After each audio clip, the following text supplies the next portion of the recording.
Oh God. Well, anyway, Pa, you came here. I did. I'm trying to get Pat O'Connor. He's from Cork, and I'm trying to get him on to this podcast for a long time. But you're a busy man. You're a doctor and you're a farmer. And I remember when I met you first, it was at the Cannonball, and you and Oisín were there, and you were the younger crowd, say. And you were driving this cool old Mustang. And I was there, there's some guys with class and style. I wonder what they do for a living, because they're very young. I was there, daddy's money. There you go, daddy's money. You were probably looking at me, look at this fucking age, probably daddy's money as well. But as I got to know him, you're a really nice guy, really timid, really kind. And when I was chatting to him, I was there, would you come on to the podcast? I'd love for you to come on to the podcast. And you're like, no one wants to hear my story. I'm boring. And I'm just going to give you a little rundown of Pat's stuff. He's like an Irish David Goggins, right? Only you're white and you're a doctor.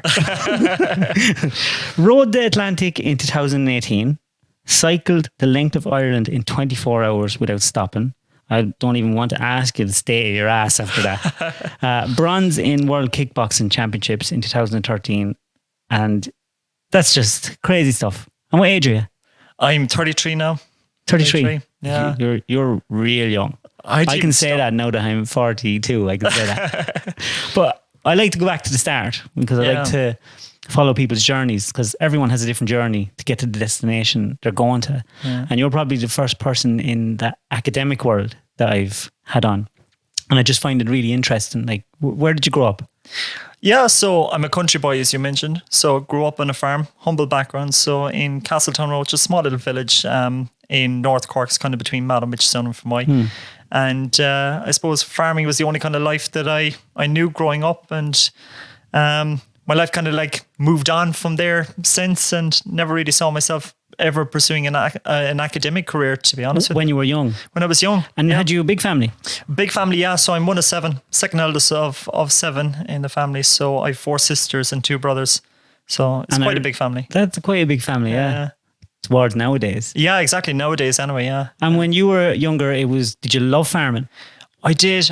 Like, to me, farming never felt like a work. Like, it's sort of a lifestyle, and it still is to me as well. You know, I think it's just, you're out in the open, it's the fresh air, it's the animals, it's all the simplistic parts of life.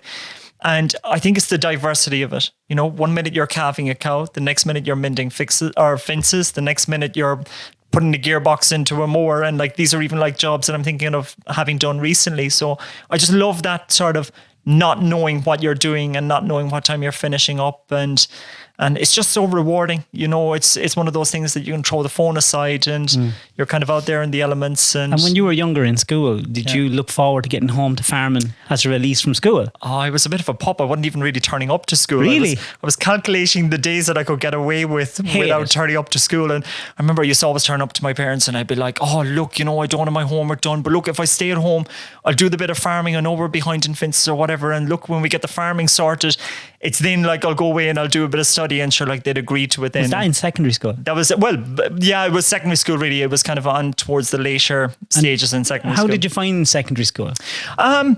I enjoyed it. But when I say I enjoyed it because of the crack and the messing with the boys. You know, I was a little bit of a messer. It was like anything from taking handles off doors to any bit of trouble that was ever in school. I always seemed to be kind of stuck in the middle of it. And, you know, and that was probably the bit that I liked.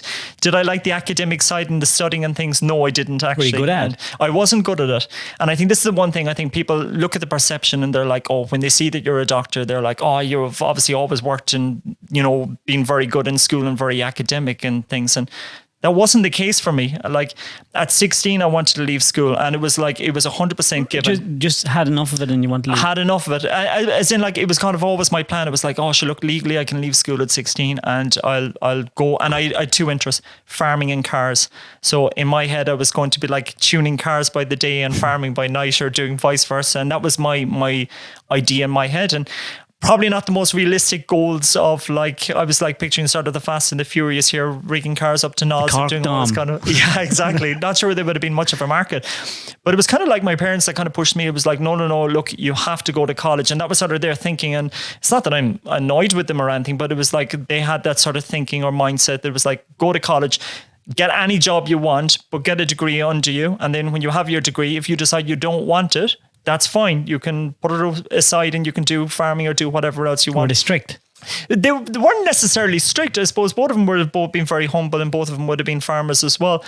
But I think it was kind of from their side, I suppose, they didn't want me kind of limiting my opportunities. I think they kind of knew that if I left school at that age, went off farming, that I'd never go back. So even if I regretted my decision later, that I wouldn't go back. And the other thing as well, they looked at it is my parents wouldn't have been sexist. It wasn't a sort of a thing that the oldest boy gets the farm and to hell with everyone else. They would have been very much like, you're all equal. We have 7 kids. Like there was 2 farms, but they didn't know what way they were going to divide it out. And my parents would have been quite young. I mean, even down to my mum, she's just like 61 years of age now, which is not old, like, you know, so that was kind of their part and their kind of thinking of it. So, did your mum and dad go to college?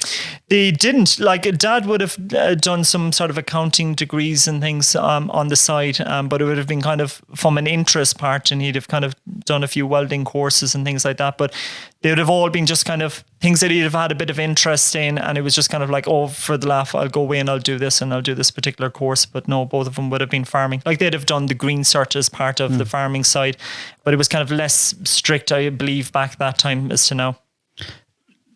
Getting a degree, just any degree, just to please your parents, and going to do medicine is a huge jump. How did that happen? So this is where I'm kind of going to fill in the gaps a little bit. I suppose I was the lost kid. You know, I really didn't know what I was going to do. And I was kind of there and I was kind of looking at college and I was like, oh, you know, what would I do if I wanted to go to college? And I didn't really even kind of look through CEO things. And it's like this, at the time, I wasn't studying. I was going in and out to school when I did turn up to school with hardly anything in my school bag and, you know, no kind of real focus at all. And it wasn't until my dad became sick.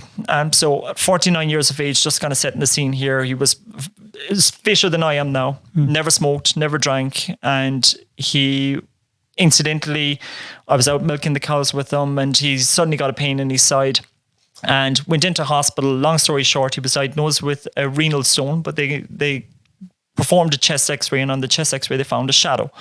So like we thought, oh, maybe he had a bit of an injury after falling from a machine anyway. But long story short, he got diagnosed with lung cancer. And it was one of those things, it was our exposure to the medical scene at that particular time. And I'm going to have to be kind of careful with what way I kind of phrase this, but there was some particular parts of his care that we didn't like as a family. And it kind of really upset us.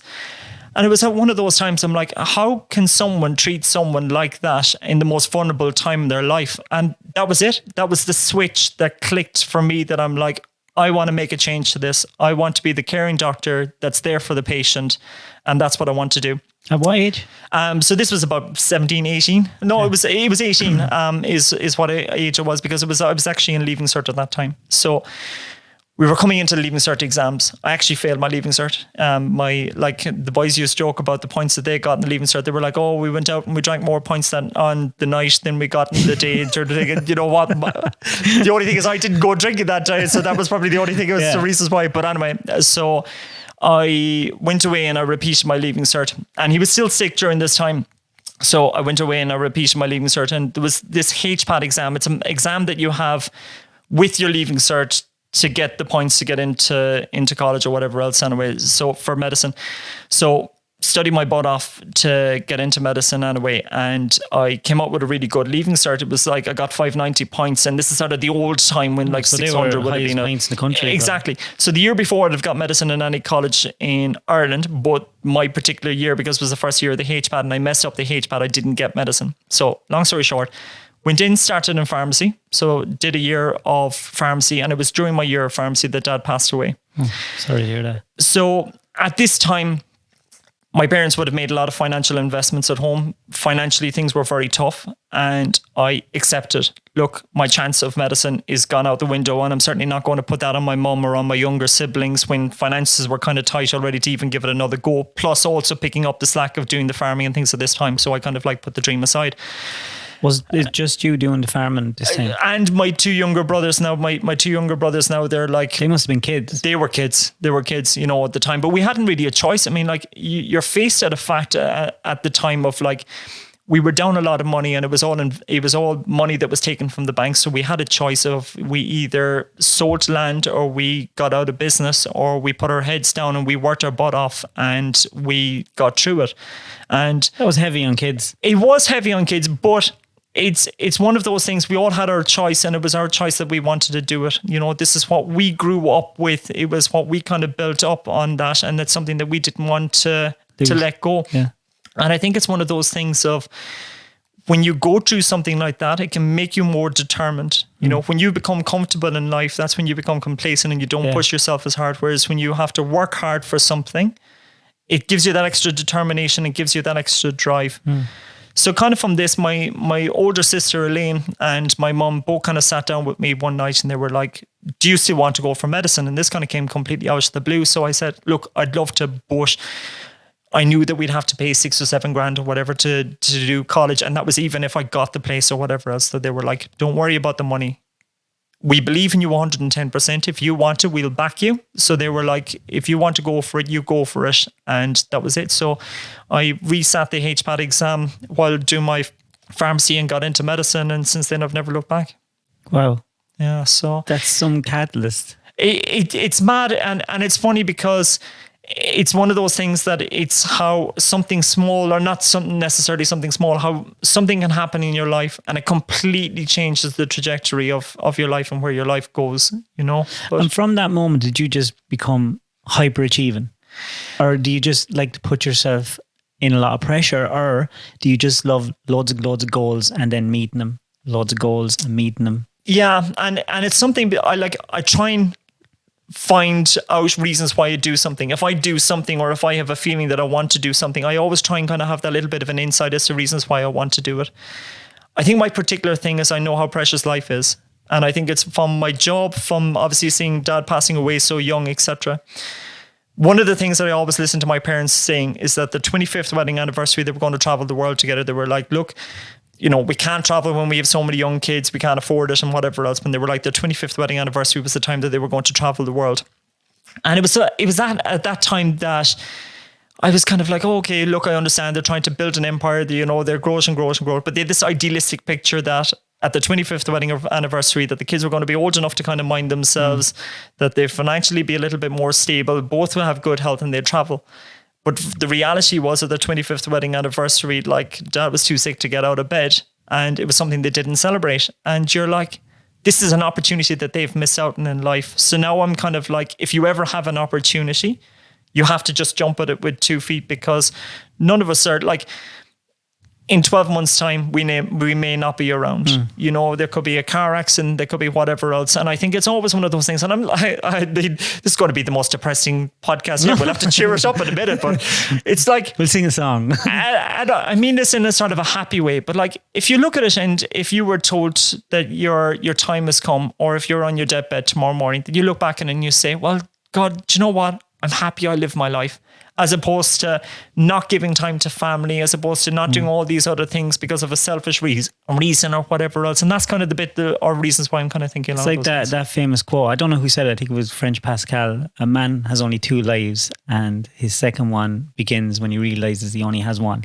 Yeah. I like that phrase. I've heard that before. It's very good. It's really good. It is, yeah. And when you went to, say, when you're in college studying medicine, is it as intense as it seems? It is intense, I suppose. Look, for anyone going through with the Leaving Cert, it's one of those times that I think is probably the hardest part, because at that time your maturity levels are probably still not the same.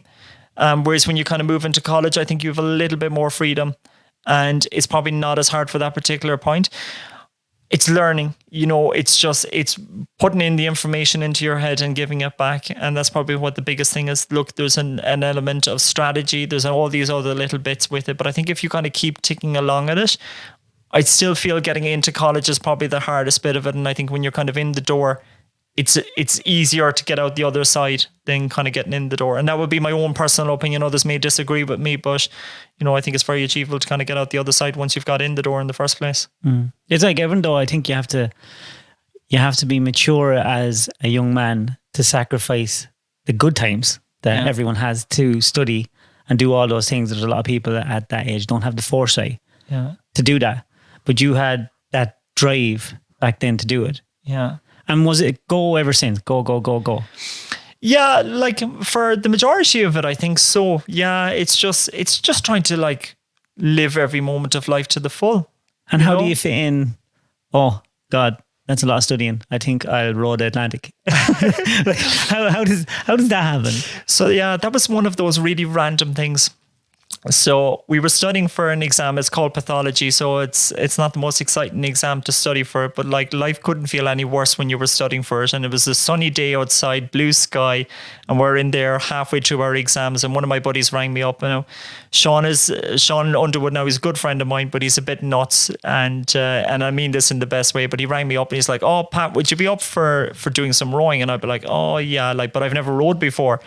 And he was like, "Oh, like, no, don't worry, this is not for a good bit yet, but like, we're thinking of rowing the Atlantic." And I was like, "Oh, but like, I can't swim." And he's like, "Look, don't worry about that. Like, we've like 2 years or 3 years or whatever else like that to kind of prepare for it. So you'll be absolutely fine." So then I was like, yeah, sure, look, go on. Well, I'll do it. You know, I'd always be up for a challenge. So I said I'd do it. Now it's at this point that my ignorance kind of showed through that I like didn't realize how big the Atlantic was. So I was like, yeah, sure, like it's probably take like a long weekend or it'll probably take. But yeah, then I pulled out a map and I looked at the size of the Atlantic. But like, it's one of those things when I say I'll do something, I can't back out. So it was just like my ignorance kind of like. So how much training is involved in that? Or what's that process? Yeah, and it's funny because the whole thing kind of happened so kind of gradual, and we suddenly kind of found ourselves on the start line, leaving and going, "Oh my God, we're here. This is happening." But it was a long, hard slog to get there. And who's with you? So there was 4 of us in total, 4 of us on the boat. So Sean would have been in med school with me. And then there was Owen Farrell then, who was a good mate of ours, and he would have gone to secondary school with Sean. And we, for some bizarre reason, we really struggled to find a 4th person to... I wonder why. Yeah, I don't know either why, but anyway. So we struggled really hard to kind of find a 4th person, but through kind of a mutual friend of Owen's, we managed to get another one of the lads called Tommy Brown. So he's from Dublin, and he kind of linked in with us as well. So we were the 4 people who hopped on the boat and rowed across. So we went from La Gomera in the Canary Islands to Antigua in the Caribbean. So it's kind of the theoretical shortest crossing of the Atlantic. It's about 5,000 kilometers. Is it scary? It was. There were different parts in it. Like the first bit that you were dealing with was the seasickness. Now, I remember talking to a gentleman before we left, and he's like, there are 2 parts of sickness or seasickness. He's like, the first part you think you're going to die, and the second part is like you wish you're going to die. And like, yeah, we experienced both. Horrific. Yeah, and I think what the biggest problem is like for anyone else who's experienced seasickness, if you're on a boat and you're coming off the boat in 24 How big hours. is the boat? So the boat was about 24, 27 feet long-ish. Rowing. Yeah, so we have 3 rowing positions in it, 2 little cabins on the either end. So the way that you row it is 2 people are rowing the boat at all times. So you're 2 people rowing for 2 hours, then you're off for 2 hours, and the 2 hours that you're off is the time that you eat, you sleep, you cleanse yourself whatever way you want, use a bucket as your toilet. That's the best way ever I've heard said. Yeah, so it's kind of constant shift work. So it was 2 teams of 2 the whole way through. So the boat was being rowed for the full 24 hours. So the theoretical, it took us 33 days, so just shy of 33 days to do it. 33 days. Yeah, so 32 days, 22 hours to be precise. And the longest length of time that you would have that you wouldn't be rowing for, that you would be off rowing for, and that is 2 hours. So like that means like the longest length of time that you would have had to sleep would be 1 hour and 45 minutes or whatever, depending on how fast you'd fall asleep. And that must be bad for your psychological health. Yeah, it's funny. And to see the parts with this is you end up having hallucination and things as well with it. So like for one of the lads, as he was there rowing away, he asked Sean, he was like, "Oh, can I have the Pesci Faloo that's in the fridge?" Now, we certainly did not have a fridge in the boat, and we definitely didn't have Pesci Faloos either. But that's what he saw. And like, did you see any? I didn't see anything, but yet still it would kind of mess up your thinking all the time. It was like one of the times that I was inside in like this little cabin part, and my eyes were closed, and I was picturing that the boat was made of glass, and there was like an aquarium outside there, and it was just behind the net. And like my brain was telling me, no, that's not there. And I know it's not there. And I'm awake at this point, but I still had to lift the net to make sure that the boat wasn't made of glass. So you're just cognitively, you're just not sharp, and it's the sleep deprivation. That's exactly it. It's the sleep deprivation. You're not clicking into your normal sleep cycles. Spectacular? It was amazing. I suppose what was the most spectacular part of it all is probably the night sky. Like, I love the night sky and I love the stars and all as it is. But when you're out there, you're in the middle of the Atlantic Ocean. Like, there's no one near you, zero light pollution, and you're looking up at the night sky to see all the stars. And it just highlights how insignificant you are and how tiny you are in this massive place. And it's amazing how alone you can feel when you're out there. It's just, and I'm probably not selling it, but it's a spectacular feeling. It really is. Like, the whole time I was racing to get to the finish line. My determination, my drive, I was looking to make sure what distance we were covering. And then when we kind of got closer to the end, the lads were like, you don't look like you're happy that you're almost finishing. And the reality was I wasn't happy that I was almost finishing. And the reasons being is, like, you can't have a purer life than what you had out there. Like, when we look at modern day society, it's all about the Instagram. It's about our self-image. It's about all of these things. Whereas out there, we didn't have a mirror, so we didn't know what we looked like.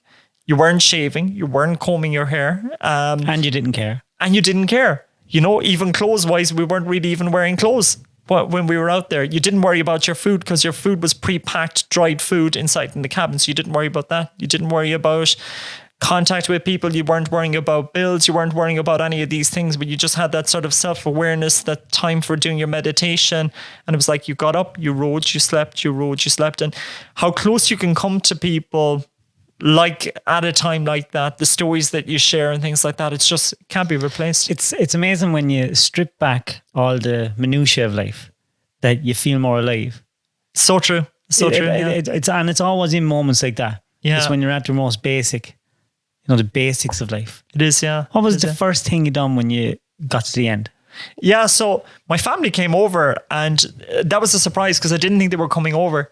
So to kind of row up to the start line or to the finish line and think that there's going to be no one there to greet you and be accepting that. Terrified. But you're going to do what? But this is the funny thing. They weren't actually. My family were very much pushing me to go for it. But then the funny thing is, then they were like, right, if you die at sea, I'm taking your car. My brother was taking my DJ decks. Like, they had all my possessions divided around them. So I was like, is this because they want me to have the life experiences, or because they want my life possessions? And I'm still a little bit iffy about that. But no, I think they kind of were like, look, if you have an itch, you have to scratch it. They're like, if you have any bit of a want to do this, you have to go. I think if I was doing it by myself, I think they'd have been very worried. Whereas when they knew I was doing it with the three lads, they knew that they'd have been there to look out for me. They trusted them, and vice versa for all their families. And it made it that little bit easier. They knew that we were going to be kind of smart about how we did it, and that we valued our lives, and that we wanted to come back alive, but also didn't want us looking back in 10 years' time and be like, oh, we had that opportunity, but we didn't take it. I was going to say, what if you needed a doctor? And I was like, damn, don't ask that. There's 3 of them, 4 of them. And when did you fit in all the kickboxing? When did you start doing that? So the kickboxing thing was in college. I think for some bizarre reason, I was always kind of interested in like self-defense and kind of keeping fit and all this kind of crack. And for some reason, I just kind of clicked in with martial arts. Now, the sport that I would probably have been better with was probably boxing, because I used to actually train through boxing clubs and things as well. But I didn't like the bit about boxing was that it's so up close and don't like getting the kind of hits to the head or whatever else like that. So kickboxing, having the long arms, the long legs, it kind of seemed to be the one that kind of suited me. Exactly. And as well, it's just an all-round great sport for fitness. But yeah, started into the club in college and fell in love with it, and like took up some Taekwondo and joined the boxing club as well in college to kind of push on it. And I set myself a goal that I wanted to be part of the Irish team and compete in the Worlds before I left college. And like training twice a day, push myself really hard. And again, it's one of those points, sacrifice nights out. You're just not a normal person, are you? I know. Yeah. It's like you can't half do anything. It's like, I'm going to do this, but I'm not going to do this. I can take a shot in the best. I know, but that's nearly sounds like a bad thing as opposed to a good thing. Not when you're winning all the time. It's not. But I loved it. It was that freedom, I suppose. Like even when you were competing, you divided in between 3 things. Like it wasn't down to being the fittest person. It wasn't down to be the most talented person. It was sort of like I used to nearly divide it into like a third of each thing. So it was about a third being smart, a third being fit, and a third having skill. And you can have two of those three and it's not enough. So I kind of like that sort of tactics part of it as well. And always had a very tight guard to kind of protect myself. And the funny thing is, like, when people hear that you do martial arts or whatever, they're like, oh God, you'd have got a lot of hard hits and things. Got more injured cycling a bike than I've ever had inside in any competition, but you just meet some amazing people through it. It's a great sport and I really like it. And it's nice having that something that, God forbid, if you ever needed it, that you could defend yourself. Now, saying that, if anyone else ever hit me in a night out, I'd just run. I wouldn't even bother doing anything else. So I'm bringing you with me, and I'm going to give cheek and shit to everyone. And I go, you have a problem? Talk to him. What was when you were training to be a doctor? Yeah. And you're finished college, do you have to do training, or do you have to do a placement, or do you go on the ward, or was there ever a time when you were doing it and you said, oh, this is too hard, I don't think I can do this? You'd come across very tough times. I suppose you always kind of know where you're kind of going and the end goal. And I suppose when you kind of start on the wards part, it's a little bit tough. And then you kind of discover there's a lot more paperwork than actually seeing patients. And that can be a little bit frustrating at times. How do you decide what kind of doctor you're going to be, and when do you have to do that? You kind of fall into it by accident. Some people can know from very early. For me, throughout med school, it was all accident and emergency. I was the adrenaline junkie. I was the person who wanted to be doing all the sort of trauma-related stuff. But then when I actually started working in the hospital, I was like, it's not actually what I thought it was. And I was like, oh, this is actually not for me. And then kind of talking to a few doctors and things that I was working with, they were like, oh, you'd be best suited for the medical side. They're like, you're good with how you interact with patients and things. And they were like, that's where you go. And I love fixing things. Like I'm a proper surgeon at heart. I loved like taking apart things, fixing things and things like that. So I think that's what kind of brought me in towards cardiology. It seems to encompass all my bits of the continuation of care, of having a medical job, meaning you're chatting to patients. It's a medical part of where like you're managing patients on a ward, etc. But then I also have the intervention side where you're doing stenting or opening up the arteries. And are they more emergency? They're more the emergency. So like if someone has a heart attack, it's what we call a STEMI. So a STEMI is where someone blocks off a blood vessel, blocking or supplying their heart, and it's a medical emergency, and we have to get them into a hospital as quick as we can to open up that artery. And it's where we tread in a little wire and a balloon and a stent to open up that artery and get the blood supply back to the heart. And I kind of like that bit because it challenges you under a time pressure. You have to think fast on your feet, and in addition to that, you're doing a procedural part as well. So I think it's just it encompasses everything, and I think it suits my personality. And how hard is it make that transition from books, standing beside someone while they're doing procedures, to now it's your turn? Yeah. This is a human, this is a person, and their life is in my hands. How does So in a stepwise part, you're always reached with challenges, and you always feel pushed out of your depth a little bit, which is good because I suppose that's kind of where you kind of grow to, and obviously just to make sure that the patient is safe all the time. I don't know if you're ever 100% comfortable at 100% of the time. I think you'll always reach a point of where you're challenged, and I think this is where you have to kind of turn to colleagues. But I think the whole thing kind of happens so gradual that you're not even aware of the individual steps. It's a bit like how you'd hop into a car now and drive it and you think very little of it, whereas you're thinking at the start when you were using the clutch, changing gear, all of these bits that kind of slow in it, whereas now you kind of just drive and you don't even think about it. So I think. But I often wonder how people like you handle the pressure of, when you meet someone and you're having an interaction with them, and I'm simplifying it, of course, but they're saying, save my life. And that is all on you. Or at least you feel like it's all on you. Yeah. Like what's that like? Like, is there weight on it? There certainly is. I think it's often, obviously, when you come across someone who's very unwell, and even if you have someone who's not conscious and they're very unwell, and then you obviously look at their family and things around it, and you can kind of try and appreciate what the family and things are going through it, and you do know that there's more pressure on you. However, it's very rare that we'll work as an individual. There's a massive team behind us, from cath lab staff to nurses to other doctors to even down to the portering staff, the healthcare assistants. There's so many in the team, and everyone has such a massive, important role there that it's all kind of diluted out among everyone there. We all have our own little role. We kind of know what to do. And this is one of those things where you kind of have to push yourself too. You like, if you're not kind of keeping up to date with research, if you're not kind of putting in the time and doing your work and things, someone will suffer at some point. So it's kind of, there is that little bit of pressure on you to kind of perform at all times as well. People that have a perception, I would have had it. You hear someone's a heart surgeon or a doctor and you think, oh, they have a med, handy life. And then I got to know you and we'd be messaging each other and you're doing night shifts and just working so hard. You're working all the time. Can you explain a typical week of your job or what your day entails? Yeah, so because you do a lot of night shift and we do. So we like it depends on what service and hospital and things that you're working, but essentially we'd work a 24-hour call, which can be about a 1 in 6 or a 1 in it's around a 1 in 6 or a 1 in 7 that we do a 24-hour call. Now, depending on the hospital that you're working, your 24-hour call can actually become like a 34 or 36-hour call instead before you leave the hospital. And then outside of that, you're kind of working like an 8 to 6 day. But again, you often kind of work before and after that longer than you should, but that's sort of like your timetable bit. And there would be a little bit of a variation in the hospital that you work in.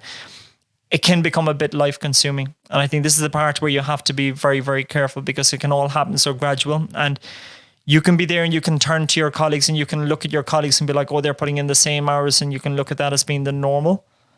And you have to be so careful because it's at that particular time that relationships suffer, that friendships suffer, that family suffers, and even your own mental health and your own physical health itself can suffer with that. So you have to be so careful with that and be aware of that and know what's kind of healthy and things as well with it.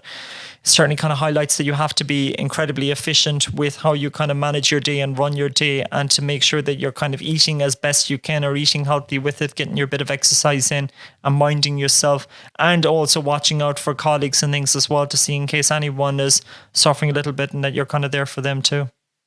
What's your favorite part of the day? I better not say home time, should I?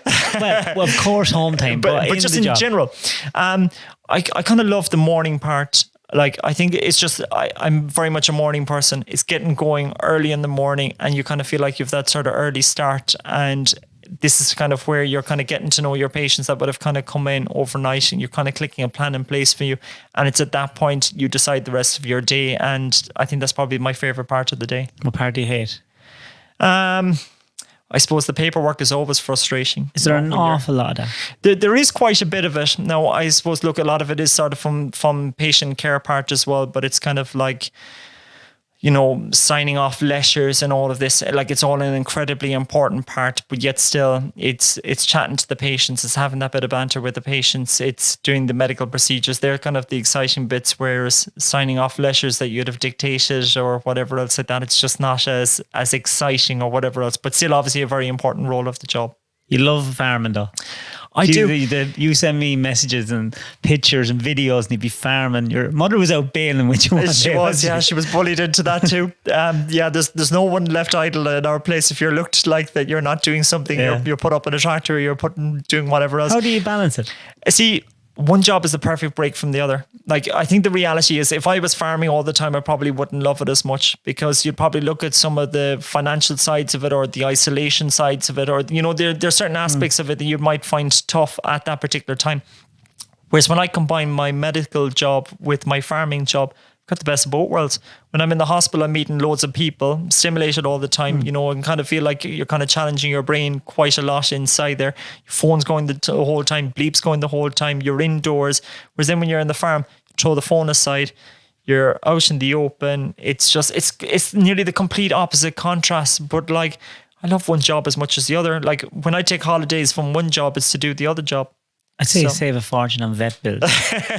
Yeah, like it's rare that the vet gets called. How many times has a sheep or a cow got heart surgery in your place? No, I wouldn't chance that. But even one of my mates there who's a vet as well, on the odd occasion he might get a call being like, "Here, I was thinking this. What do you think?" But yeah, that's mad.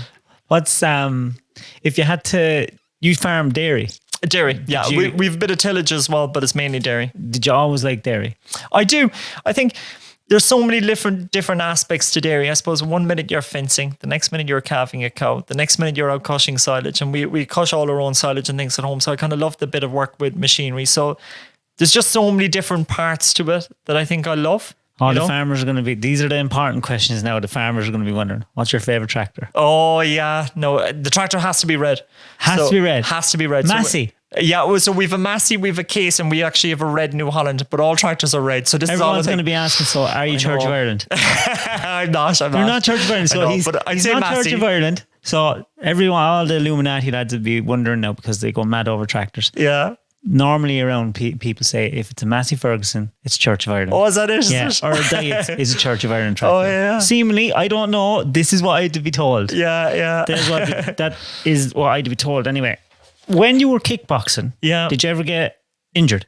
Break anything? No, touch wood. I didn't. No. Did you ever injure somebody?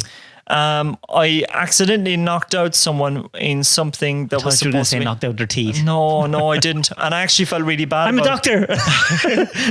It was supposed to be in sort of a light contact one, and unfortunately, I ended up knocking out a poor guy, and it was very unintentional, and I obviously didn't like that particular aspect of it. He was fine afterwards and all, but yeah.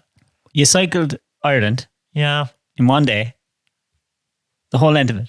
Yeah. Was that the same kind of setup? A lad just rang you and said, hey, do you know what I was thinking of doing? I'm a bit bored after going the Atlantic. How about we cycle Ireland? Yeah. And then someone went, I'll tell you what, let's make it even harder and we'll do it in a day. So yeah, this was one of those random ones. I came up with this one by myself. So this was back when I was an intern actually at the time. So I just kind of come out of college. And I think kind of what inspired it is, you're there, you study hard for your college exams, and you kind of come out, and I won't say arrogant, but you kind of feel like, oh, I can manage all these bits, and you kind of have that little bit of confidence to you. And I was called down to meet one particular lady, and the particular lady, she was just like, it was a sort of a general complaint. So for argument's sake, we said that she was complaining of chest pain. So I was like, oh, this will be grand and easy one, go down, chat to her about the chest pain. Started chatting to her about the chest pain, and suddenly the conversation kind of diverted from that. And the particular lady, she was suffering from depression and was hiding it very well externally, and certainly you would have never guessed it when you started talking to her initially. But then I saw how dark her life actually was, and about how much that she had on her shoulders.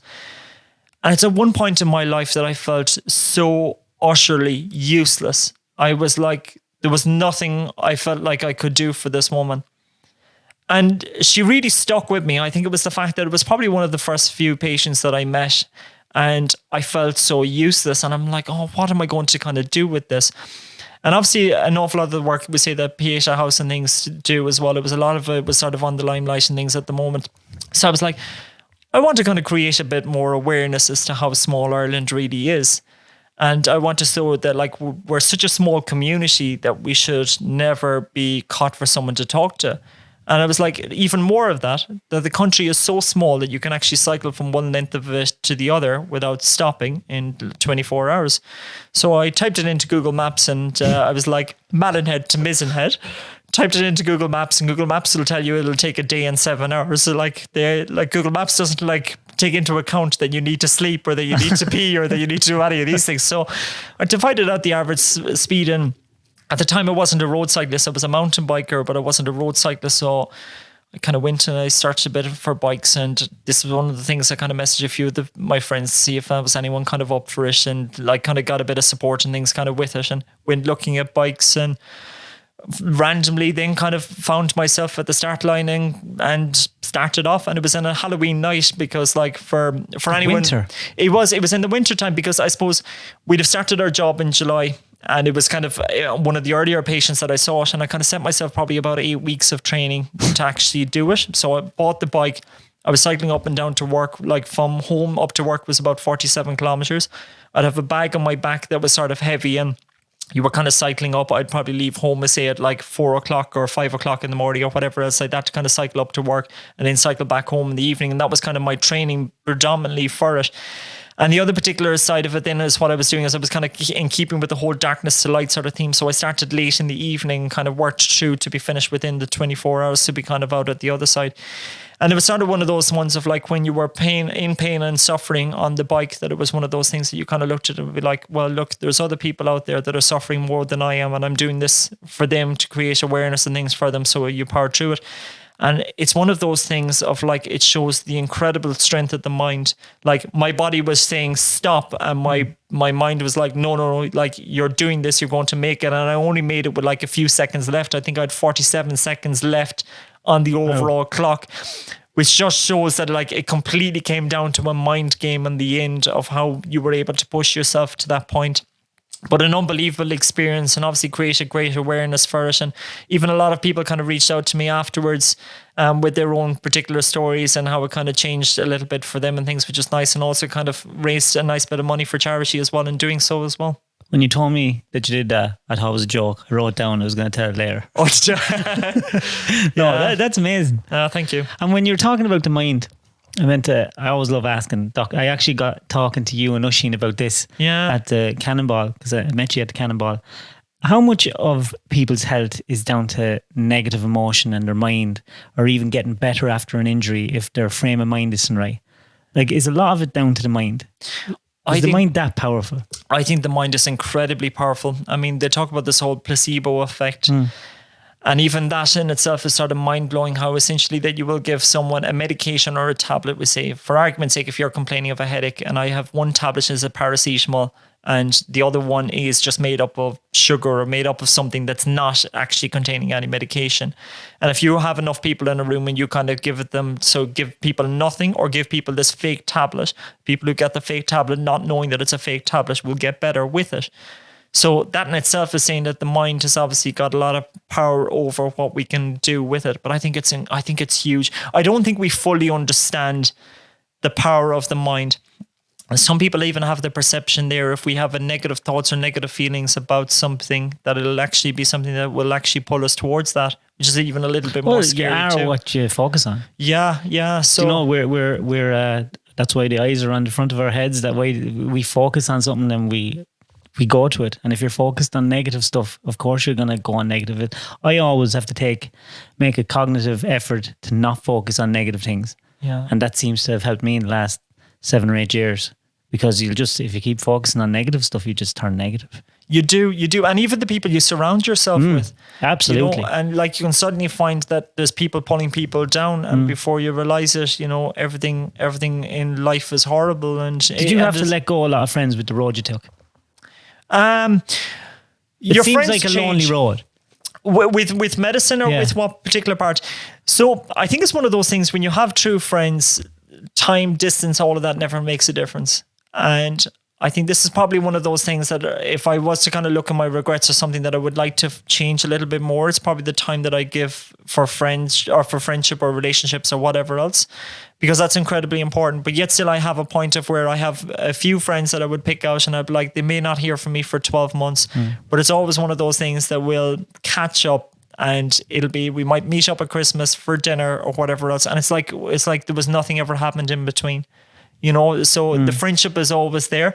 And I think we both understand that we have busy lives, but we also know that if you needed them, that they're 110% there behind your back, you know. So may not be the best person to go for a night out for a few drinks or whatever, but if there was someone in trouble or whatever, I know they'd have my back, and likewise they know I'd have their back. Are you close to your brothers and sisters?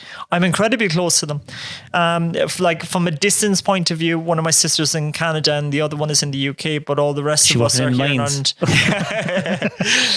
But money over there. I know. I'll convert her and tell her to go over there. But we're all incredibly close. We all have very different characters, but yet still we're all incredibly close, which is really nice. And you know, I think that's the brilliant thing about family, even though you can have different kind of characters and things. And here, don't get me wrong, we certainly learn to fight from a young age too. That's what big families do best. It is, yeah. There's plenty shouting and roaring and things like that, but no, we're very close. Yeah. Are you religious? I am religious. I think this is one of those points. I think it actually would nearly even scare me more if I didn't have a faith. Okay, I may not be the best person to go to mass every Sunday or whatever else like that, but I do have a faith, and I do feel that there is sort of an afterlife after here and things as well. And it's one of those things. For me personally, I think it would even terrify me more if I knew that I didn't have that outside there. Now, I fully respect anyone else's beliefs who don't have that faith and things, but for me personally, I do. Can you remember did you ever have not care, and then when did you start having a little bit more faith? Can you remember a moment? A specific moment, possibly not. I think from a generic point of view, I think of when things are bad, that's when I would probably turn to faith a little bit more and probably pray a little bit more. Or I think that people secretly do that without admitting it. Do you know, when things are bad, every human, it doesn't matter where you are in the world, like it doesn't matter what, you just look up and you go, please God, or whatever you call it. Yeah. Everyone looks up. I find that really amazing that humans do that. We always look to something bigger than ourselves. We do. And it's funny because you mentioned about that. Like, as I mentioned there, I wasn't the best. So like when I was in school, I'd do my homework and all that. I remember we used to say, like, you know, we'd do our morning prayers or whatever. And like, this is back even in primary school. And like, I used to pray that like I wouldn't get in trouble for not having my homework done. It never worked. I hope no one asks. It never worked. I know. So maybe I should kind of question my faith after all of that. But I could have been smarter and actually done my homework instead. But anyway. What's your first vivid childhood memory? Yeah, it's funny. There's one of those ones. So my grandmother from my mother's side, my mum's mum, she was from a farming background as well. And she's a house up near kind of Blarney and on a farm up there. And we used to stay with her as part of our holidays. It was our summer holidays when we were young kids. And there was this gentleman that was above there. He was working. He was like painting gates and things like that. But he would have been a very close family friend. But his name was Davy. So great name. It is a great name, yeah. But I was out in the yard and like I'd say I was probably only about 4 years of age or even younger at this stage. I must have been younger. But he was smoking the pipe and I ran into the house to Nana and terrified, being like, Nana, Davy's on fire. See the smoke coming out. And it's like I can picture literally the exact spot that he was in the yard outside there. But it's just that innocence of being a kid. Yeah. And like how I was terrified, you know, that the poor man was going up and smoking up in flames or whatever else. And it's one of those things, that memories that like every so often we kind of laugh about them when we kind of reminisce over stories. But it's one of those ones that's they're ingrained into my brain. Pops into your very, head very for some young reason. age. Every time you smell someone smoking a pipe or something. Yeah. I was only walking down the street the other day, me and Greg and Garrett, we were going for food, and there was an old guy sitting in a 135 Massey in Montreal. Goes in to get the food every day, and he was smoking a pipe, and you just go, it just reminds you of when you were younger. And you know, my dad used to smoke a pipe, and friends of his used to smoke a pipe, and the smell of the pipe and smell of old people in pubs and stuff, because now all you smell is farts in pubs. Like, pubs don't smell nice anymore, but they used to smell like fags and tobacco and stuff. I miss that. And it's funny how you never forget that smell. No, the never. smell is like, it has an association, like it'll just click you back and bring you straight back to a Nothing memory. brings you back in time when you like smell, does it? Yeah, it's funny, isn't that? If you could make one phone call to heaven, who would you call? I wouldn't even have to question about this. I think it would be Dad. Yeah, not I think it would be. It definitely would be. I'd say he'd be very proud of you. I don't know about that, but I think I have a lot of sort of similarities to what he'd have been like. We'd have both been crazy into cars, into farming. You know, we'd have loved the mechanical side, doing welding, all of that kind of crack. So we had a lot of sort of similar interests. And that would have been who my call would be to. Not specifically sure what I would say, but still obviously to hear his voice again and have just a general chat. Yeah. Would you talk about him often now at home? We would. I think this is sort of one of those things, especially kind of at Christmas time. We'd often kind of bring out stories of things that we hid from our parents, like from even down to last Christmas. Don't tell anyone about that, but now they're fun. Exactly. Like don't tell them I crashed the car. At Christmas time there, the last Christmas, we were actually chatting about there. So Dad had a Celica, one of these Toyota Celicas with the flick up lights. So. And his nickname was Blue Flash, so it was a blue Celica. So you can imagine why he ended up picking up that nickname. But when my parents were away, my sister and I used to take the car. But I was always told, but I had to get my pillow and fold my pillow over too, to sit in the pillow so as I could see over the steering wheel. This will tell you how young I was when I was taking the car. And you were driving around? And racing around the yard doing handbrake turns and things. But then like we ended up having to wash the car and like scatter all the dust and things like that. So Jesus, Pat, they never found out. So it's kind of like, it's innocent stuff like that you kind of look back at it and you kind of laugh, be like, it's funny, what we got up to. because we're a certain generation, taking the car doing a few handbrake turns in the yard is innocent. Yeah, But if you yeah. were to hear of an 8-year-old now taking a car and doing handbrake turns, you think, fucking cunt needs to be took into them at home. Like, It's gas, it is so Isn't it? true. It's So so true, different. yeah. would you rather be hated for being yourself or loved for being someone else? Oh, hated for being myself. Yeah, it's way Yeah. better, isn't it? I think it is. Look, I mean, I obviously have a character that not everyone likes, and obviously people probably don't like my beliefs or my thinking or whatever else. And I fully respect that, and I appreciate their opinion and things with it. But yet still, if I'm not who I am, then I'm absolutely nothing. I think you're else. beautiful, man. I think you're beautiful, man. Is home for you a place or a feeling? It's definitely both. I think it's when I go home, there's so many associations with it. It's the freedom, it's the memories.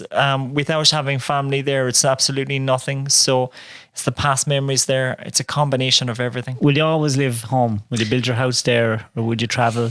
That may not be an option to build my house there, but yet still, I'd always love for it to be part of the family and for somewhere that I could always go back to and still call home. What's your favourite country other than Ireland? I'm like the closest place to Ireland. Like it would have to be the UK, just from the fact of like it's closer to Ireland. I haven't really travelled that much. Like I went to Scotland on a mountain bike trip, and I love it over there, and I love Wales. So I think Scotland and Wales are probably be my Did you two get favorite ate by parts. midgets? I didn't know. I How think I did you miss escaped that? them. I know. Did you go in the winter? It was the winter actually, yeah. So that could have been why. But I worked don't know. in Scotland Probably more the reason once, why. and I Yeah. never, ever seen anything like it. It was like a cloud outside the window. Are you serious? And it was the first day I was there, and I was looking, what the fuck is that out there? And I got out a few minutes later to fill with diesel, and I was attacked. They were so aggressive. A couple of them had nunchucks, eye patches. they were so aggressive. Never seen anything like That's it. mad. Oh, crazy. Don't go anywhere where there's midgets. Who brings you the most happiness in your life? I don't think I could specifically pick out one person. It would obviously be family. I was hoping it'd be me. You know, well, oh yeah, sorry. We'll rewind back a bit there. David, Look, we'll take it for granted it's me, and we'll go from there. you and your podcast, Dave. Me and my podcast. Nothing else. Do you trust anyone with your life, and if so, who? Oh, this is going to make me sound like such a mum's boy now, isn't it? If I say my mum, I'd say my mum. I'll have to say something kind of cooler than that. I think kind of probably the reasons why I would pick her over anyone else is because she knows me the longest, you know. But like I would pick any family member and I trust them with my life, any one of them, because we just have that sort of unbelievable kind of trust that there's there with it. I think always with family, it's very hard to build up with someone else something that's not family, you know. I think, and time is probably the biggest part with it, I suppose. Look, they've seen you through thick and through thin. They've seen you in your good times, your bad times. Like they're with you since you were a baby, so they know your character, and yeah, so that would be it. What would you like to be known for most when you die? I think that someone would say that I cared, you know, not about myself, but just kind of cared about other people. And I think that would probably be the most important part. Every so often I feel like I can look at like a fancy nice car or look at a nice watch or whatever and kind of be like, oh yeah, look, that's what I want. I want to have the real flashy car or have the real nice Rolex watch, or the cliche part. But then every so often you're like, it's meaningless, it's not worth anything. And even when you look at the people with these, they're still looking for more as well. But when you're actually there and you have time for other people and you're there to support them through their tough times, I think that's what I would like to be known for more so than anything else. Do you ever get scared of dying? I'm terrified of it. I didn't even have to think about it. I think it's because I look at life and I'm like, there is so much more that I have to live, that bit terrifies me. And I feel like I'm kind of, I suppose that's probably something that comes with the job and things too, that you come across people who are younger than you who pass away or don't make it into hospital, and you're looking at how much of their life has been taken from them. And I think it's the one part that I'm kind of always so conscious of. And it's not that I'm looking at it as a negative, I'm looking at it more of a positive, because it's making me, Enjoy your life. it's making me enjoy my life. It's making me be happy with the simplest things in life. Like literally walking by a stream or seeing little ducklings in the water. Like these are things that I've just kind of recently seen that I've looked at and I've just like, oh my God, Wait till you make your own people. That'll really blow your mind. Yeah, I know. It's like, and these are amazing little steps in life, and unfortunately, not everyone gets to live them, and it's just, that's the horrible reality of life, really, isn't it? Are you doing the cannonball this year? I'd love to do the cannonball this year, but I don't think I have a car sorted for it.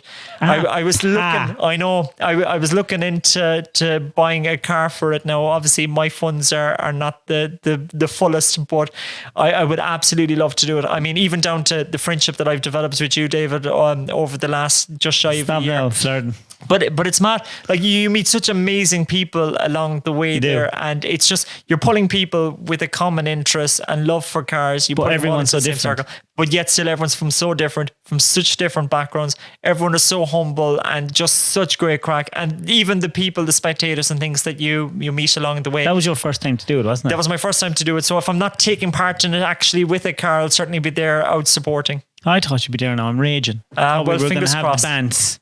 Fingers crossed. I might be cycling behind you. Jesus. Well, no better man to do it. What are you looking forward to doing most? Have you anything set that's mad like those things I was just saying? Have you anything that's tickling your little brain and go, oh, maybe I'll climb Mount Everest, or maybe I'll go down into the Mariana Trench or something? Like, what's next?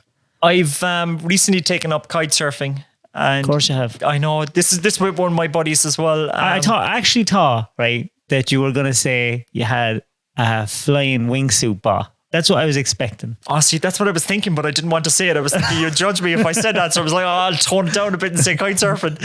I love the air. I love heights. Oh my God. Like I said, I'm a dangerous person to have in any building because I'm always looking to get onto the roof or find the highest place to get a view.